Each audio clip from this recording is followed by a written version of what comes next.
You won 4 WNBA championships.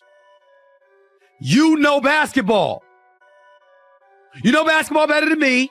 You know basketball than any of the pundits. You know basketball better than most of the men that play basketball. There is no way in hell you just accidentally left Caitlin Clark's name out of that soliloquy that you dropped about the Indiana Fever. Stop it. You know that. Stop it. And then y'all wonder what happened. See, remember when I was on the air on ESPN and I got into it with Monica McNutt? This wasn't supposed to happen like this.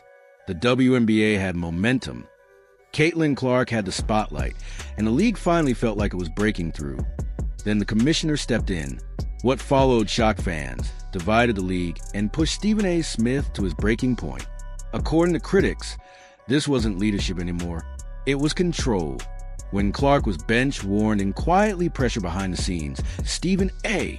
exploded, calling out what many believed the league didn't want discussed.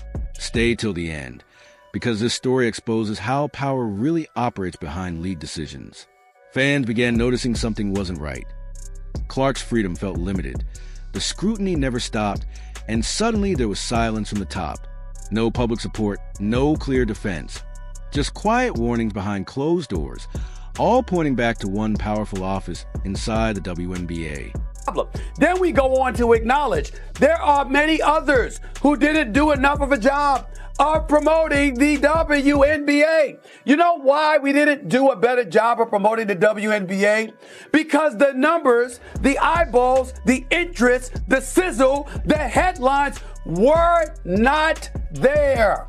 No one cared. The public didn't care. And so now you have somebody, that has the world caring, and you say to her, well, you know what? We want to make purely basketball decisions. And when the league's biggest star needs protection, silence becomes a statement. Then came the benching, not just a coaching decision, but a message.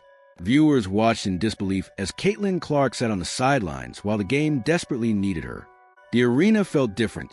The energy dropped, and fans started asking the obvious question: why does it feel like the league is uncomfortable with its own superstar? Stephen A. Smith noticed it too, and he didn't like what he saw. Reports began circulating, not officially confirmed, but loud enough to echo everywhere, suggesting that Clark had been warned about her behavior, her image, and how she represents the league. Stephen A. Smith called out immediately, turning quiet whispers into a public conversation. Nothing but class and nice to me.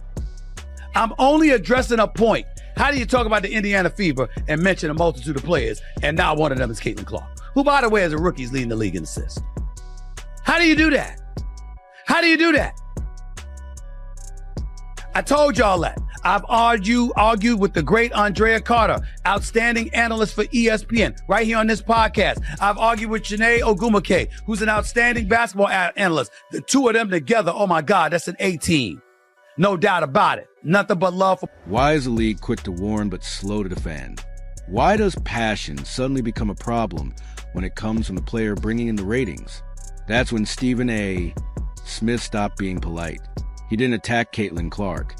He attacked the system. He warned that the commissioner was playing a dangerous game. Instead of empowering the league's biggest asset, she was policing her. Instead of celebrating growth, she was afraid of it. Stephen A.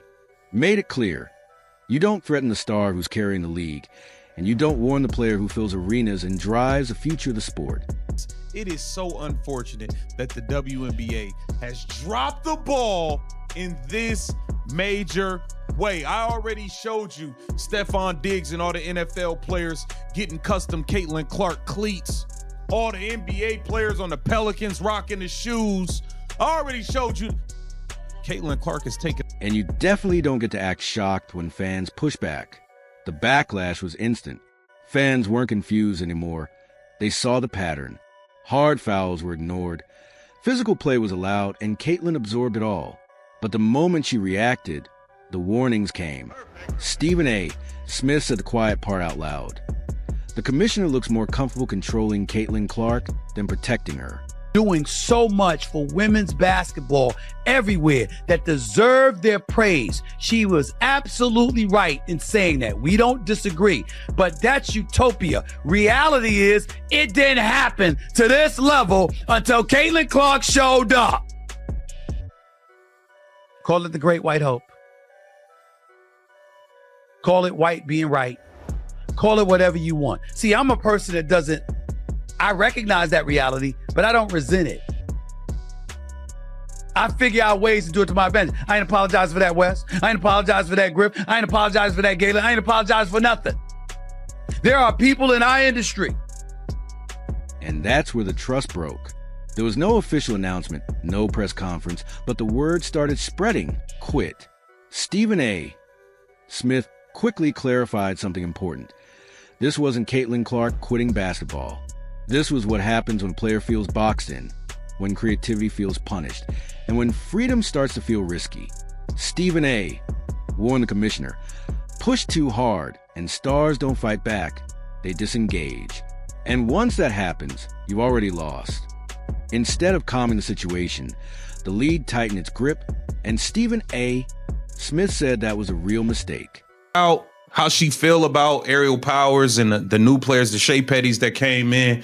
And it seemed like the overall energy and the overall vibe was good. You know, like there was no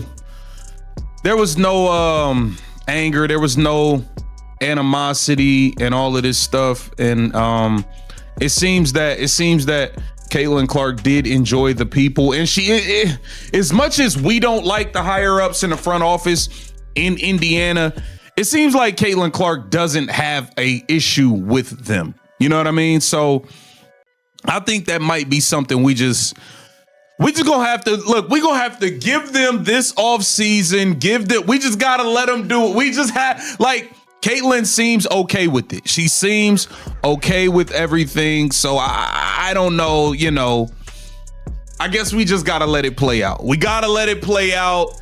And that's just that. That's just that. You know, if she not tripping, I guess we can't necessarily. You can't grow a league by shrinking its biggest voice. You can't demand loyalty while offering none. And you definitely can't threaten suspension when fans are already questioning leadership. Stephen A. Smith didn't just criticize. He put the commissioner in her place publicly, forcefully, and without apology. This story isn't over, but the message is clear. Caitlin Clark isn't the problem. The fear of losing control is. And Stephen A. Smith made one thing undeniable.